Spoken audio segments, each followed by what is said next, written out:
வணக்கத்துடன் pepper and salt news என்கின்ற இந்த வலையொலியில் உங்களை சந்திப்பதில் நான் மகிழ்ச்சி அடைகின்றேன். அதாவது இலங்கை அரசியல் களத்தில் மிக மிக பரபரப்பாக சில செய்திகள் பேசப்படுவது உண்டு. இப்பொழுது கூட மொட்டு கட்சியிலிருந்து அவர்கள் புலனாய்வு துறையிடம் ஒரு மகஜர் கொடுத்திருக்கிறார்கள். அந்த மகஜர் எதை மையப்படுத்தி கொடுத்திருக்கின்றது என்றால், மஹிந்த ராஜபக்சே மீது ஒரு குற்றச்சாட்டு எடுத்து வைக்கப்பட்டிருக்கிறது. அந்த குற்றச்சாட்டு பொய்யான குற்றச்சாட்டு எடுத்து வைத்து எங்கள் பெயரை கெடுப்பதற்கான ஒரு முயற்சியை எடுத்துக்கொண்டிருக்கிறது ஒரு சிலர். எனவே அவர்கள் மீது நடவடிக்கை எடுக்க வேண்டும் என்கின்ற அடிப்படையில் மஹிந்த ராஜபக்சே அவர்கள் அவருடைய கட்சியின் சார்பில் ஒரு குற்றம் பத்திரிகையை அவர்கள் கொடுத்திருக்கிறார்கள் என்கின்ற செய்தி வருகின்றன. அதுபோல இன்னும் சில செய்திகள் பரபரப்பாக பேசப்படுகின்றது. அது என்னவென்றால், இப்பொழுது ஊழல் சார்ந்த வழக்குகள் விசாரணைக்கு எடுக்கப்பட்டு கொண்டிருக்கின்றன. குறிப்பாக முன்னாள் தலைவர்கள் பலர் செய்து கொண்டிருக்கக்கூடிய ஊழல் சார்ந்த விடயங்களை மையப்படுத்தி அரசு சார்பில் அதற்கான நடவடிக்கைகள் எடுக்கப்பட்டு கொண்டிருக்கின்றன. அப்படி எடுக்கப்பட்டு கொண்டிருக்கக்கூடிய அந்த நடவடிக்கைகள் ஒட்டுமொத்தமாக தெற்கை மட்டுமே மையப்படுத்தி இருக்கிறது. அப்படி என்றால் வடக்கில் இருக்கக்கூடிய தலைவர்கள் அனைவருமே மகாத்மாக்களா அல்லது அவர்கள் தவறு செய்யாதவர்களா? அவர்கள் மீது ஏன் நடவடிக்கை எடுக்கவில்லை? அவர்களுடைய ஊழல் சார்ந்த குற்றச்சாட்டுகளை விசாரிப்பதற்கான களங்களை இந்த அரசு எடுப்பதற்கு ஏன் தயக்கம் காட்டுகிறது என்கின்ற கேள்விகள் இப்பொழுது பல மட்டங்களில் எழும்பியிருக்கக்கூடிய சூழலில் அரசு சார்பில் ஒரு அதிரடியான ஒரு செய்தியை அவர்கள் வெளிவைத்திருக்கிறார்கள். அது என்ன செய்தி என்றால், அந்த செய்தி வடக்கில் இருக்கக்கூடிய தமிழ் தலைவர்களை அதிர வைத்திருக்கக்கூடிய செய்தியாக இருக்கிறது என்பதுதான் நிஜம். அப்படி அரசு எடுத்திருக்கக்கூடிய செய்தி என்ன? மஹிந்த ராஜபக்சே எதற்காக புலனாய்வுத்துறையிடம் ஒரு விசாரணைக்கான களங்களை எடுப்பதற்கான முயற்சிகளை எடுத்திருக்கிறார்? அதுபோல தெற்கில் இருக்கக்கூடியவர்கள் மீது சுமத்தப்பட்டு கொண்டிருக்கக்கூடிய ஊழல் குற்றச்சாட்டுகளில் இருந்து அவர்கள் என்னென்ன களங்களில் சிக்கி இருக்கிறார்கள் போன்ற இத்தனை விடயங்களும் இப்பொழுது இலங்கை அரசியல் களத்தில் மிகப்பெரிய பரபரப்பை எழுப்பக்கூடிய ஒன்றாக இருக்கின்றது. இந்த காணொளியில் அது சார்ந்த சில விடயங்களைத்தான் நாம் கடைசி வரை பார்க்க இருக்கிறோம். எனவே காணொளியை நீங்கள் கடைசி வரை பாருங்கள். அது சார்ந்த பல செய்திகள் உங்களுக்கு எடுத்து வைக்கப்படும். முதலில் மஹிந்த ராஜபக்சே எதற்காக ஒரு விசாரணை நடத்த வேண்டும் என்கின்ற கோரிக்கையை எடுத்து வைத்திருக்கிறார் என்பதற்கான விளக்கத்தை குறித்து நாம் இந்த காணொளியில் பார்க்கலாம். அதாவது மஹிந்த ராஜபக்சே மீது ஒரு குற்றச்சாட்டு இருக்கிறது. அதாவது ஊழல் சார்ந்த குற்றச்சாட்டு இருக்கின்றன. அதுபோல அவருடைய மனைவியின் மீதும் ஊழல் சார்ந்த குற்றச்சாட்டுகள் இருக்கின்றது. அதுபோல நமல் ராஜபக்சே மீதும் ஊழல் சார்ந்த குற்றச்சாட்டுகள் இருக்கிறது என்பதை பார்க்க முடிகின்றது.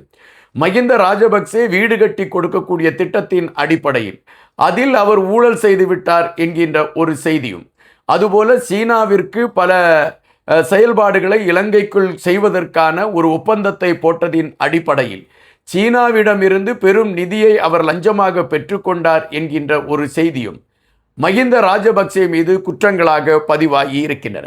இதில் சிலவற்றை விசாரிக்கக்கூடிய களங்களை எடுத்து புலனாய்வுத்துறை விசாரணைகளை முடுக்கிவிட்டிருக்கிறது. அந்த விசாரணைகளின் அடிப்படையில் மஹிந்த ராஜபக்சே விசாரணைக்கு அழைக்கப்பட்டார். அதுபோல மஹிந்த ராஜபக்சேயின் மனைவியும் விசாரணைக்கு அழைக்கப்பட்டார். இந்த சூழலில் 8 வங்கிகளில் கணக்கு வைத்திருக்கிறார் என்றும் அதில் $960 மில்லியன் பணத்தை அவர் பதுக்கி வைத்திருக்கிறார் என்கின்ற அடிப்படையில் ஒரு தகவல் பரவிக்கொண்டு இருப்பதாக ஒரு செய்தி. அந்த தகவல் தன் மீது திட்டமிட்டு பரப்பக்கூடிய பொய் பிரச்சாரம் என்று மஹிந்த ராஜபக்சே எடுத்து வைத்திருக்கின்றார். அதன் அடிப்படையில் தன் மீது பொய் பிரச்சாரம் எடுத்து வைக்கக்கூடியவர்களை கைது செய்வதற்கான நடவடிக்கை இந்த அரசும் அல்லது அந்த குற்ற புலனாய்வு துறையை சேர்ந்தவர்களும் எடுக்க வேண்டும் என்பதை மையப்படுத்தி மொட்டு கட்சியின் சார்பில் ஒரு விசாரணைக்கான ஒரு கோரிக்கை மனுவை கொடுத்திருக்கிறார்கள் என்கின்ற செய்தி வருகின்றன.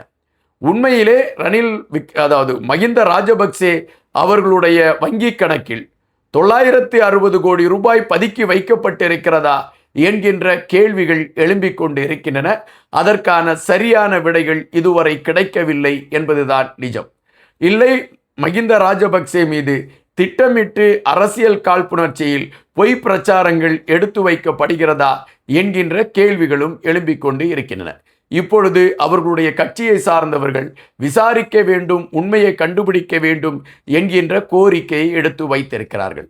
அப்படிப்பட்ட சூழலில் உண்மையை கண்டுபிடிக்கக்கூடிய களங்களை எடுத்துக்கொண்டு நகர்வுகளை செய்வதற்கான ஒரு களத்தை புலனாய்வுத்துறை செய்யக்கூடிய சூழலில் அதற்கான உண்மை விவரங்கள் வெளித்தெரிவரும் என்கின்ற ஒரு களம் இருக்கின்றது. இரண்டாவது பிரதான விடயம் என்னவென்றால், தெற்கில் நடந்து கொண்டிருக்கக்கூடிய ஊழல் சார்ந்த விசாரணைகள் ஏன் வடக்கில் நடைபெறவில்லை என்கின்ற கேள்வி பிரதானமாக எழும்பி இருக்கின்றன. தெற்கை பொறுத்த மட்டில் தொடர்ச்சியான விசாரணைகள் நடைபெற்று கொண்டிருந்தன. முதலில் உயிர்த்த ஞாயிறு தாக்குதலை மையப்படுத்தி நடத்தப்பட்ட விசாரணையில் பிள்ளையான் கைது, சுரேஷ் சாலே கைது என்று தொடர்ச்சியாக கைதுகள் நடைபெற்று கொண்டு இருந்தன.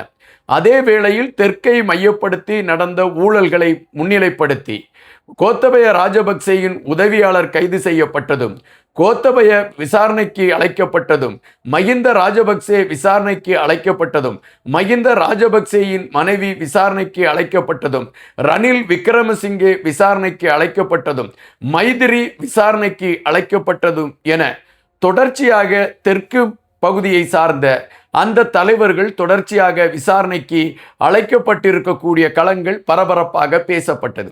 அப்படி என்றால் தெற்கில் இருக்கக்கூடிய தலைவர்கள் மட்டும்தான் ஊழல் செய்து கொண்டிருக்கின்றார்களா? வடக்கில் இருக்கக்கூடியவர்கள் இதுபோன்ற ஊழல் குற்றச்சாட்டுகள் செய்யவில்லையா என்கின்ற கேள்வியை இப்பொழுது பலர் எழுப்புகின்றார்கள். இந்த ஆட்சியாளர்கள் திட்டமிட்டு தெற்கில் இருக்கக்கூடிய தலைவர்களை முடக்குவதற்கான களத்தை எடுத்துக்கொண்டு இதுபோன்ற நகர்வுகளை எடுக்கிறார்கள் என்கின்ற கடுமையான குற்றச்சாட்டு பல மட்டங்களில் எழும்பியிருக்கிறது. அப்படி பல மட்டங்களில் எழும்பி இருக்கக்கூடிய இந்த குற்றச்சாட்டுக்கு விளக்கம் சொல்வதற்கான ஒரு களத்தோடு அரசு சார்ந்தவர்கள் இருக்கிறார்கள். எனவே அரசு சார்பில் இப்பொழுது அதற்கான ஒரு விளக்கம் கொடுக்கப்பட்டிருக்கின்றது. வடக்கிலும் எங்களுடைய அந்த ஊழல் சார்ந்த விசாரணைகள் மேற்கொள்ளப்படும், அதற்கான ஆவணங்கள் எங்களிடம் இருக்கிறது, அதனை மையப்படுத்தி எங்களுடைய தேடல்கள் அமையும் என்று கொடுத்திருக்கிறது அரசு. அரசு அறிவித்திருக்கக்கூடிய இந்த அறிவிப்பு வடக்கு பகுதியில் இருக்கக்கூடிய தமிழ் தலைவர்களிடம் ஒரு பீதியை கிளப்பி இருக்கிறது என்பதைத்தான் நாம் இங்கு பார்க்க வேண்டியதிருக்கின்றது. காரணம், பல தலைவர்களை மையப்படுத்திய குற்றச்சாட்டுகள் தொடர்ச்சியாகவே இருந்து கொண்டே இருக்கின்றன. குறிப்பாக கடல் அட்டை பண்ணை தொழிற்சாலைகள் உருவாக்குவதற்கு கொடுக்கப்பட்ட அனுமதியில் கையாடல் நடைபெற்றது என்கின்ற ஒரு குற்றச்சாட்டு உண்டு. அதுபோல பார் அமைப்பதில் அதற்கான களங்களை எடுத்த விடயங்களிலும் ஊழல் செய்ததாக குற்றச்சாட்டு உண்டு. அதுபோல காற்றாலை மின்சார உற்பத்தி நிறுவனங்கள் உருவாக்குவதிலும் ஊழல் செய்யப்பட்ட குற்றச்சாட்டுகள் உண்டு. எனவே தொடர்ச்சியாக இதுபோன்ற குற்றச்சாட்டுகள் தமிழ் தலைவர்கள் பலர் மீது இருக்கக்கூடிய அந்த களங்களில் அங்கும் விசாரணைகள் முடுக்கிவிடப்படும் என்கின்ற செய்தி வருகின்ற பொழுது தமிழ் தலைவர்கள் மீது கடுமையான நடவடிக்கை எடுப்பதற்கு இந்த அரசு தயாராகிவிட்டதா என்கின்ற கேள்வி எழும்புகின்றன. எனவேதான் பெரும்பாலான தமிழ் தலைமைகள் இப்பொழுது ஒரு அச்சத்தோடும் ஒரு பீதியோடும் நடைபெறக்கூடிய ஒரு களத்தை கையில் எடுத்திருக்கிறார்கள் என்கின்ற செய்தியை பார்க்க முடிகின்றது. மக்களுடைய வரிப்பணத்தை கையாடல் செய்யக்கூடியவர்கள் எப்பொழுதுமே பயத்தோடு தான் பயணிக்க வேண்டும் என்பதைத்தான் இந்த நிகழ்வு படம் காட்டுவதாக இருக்கின்றன. நன்றியுடன் இன்பா.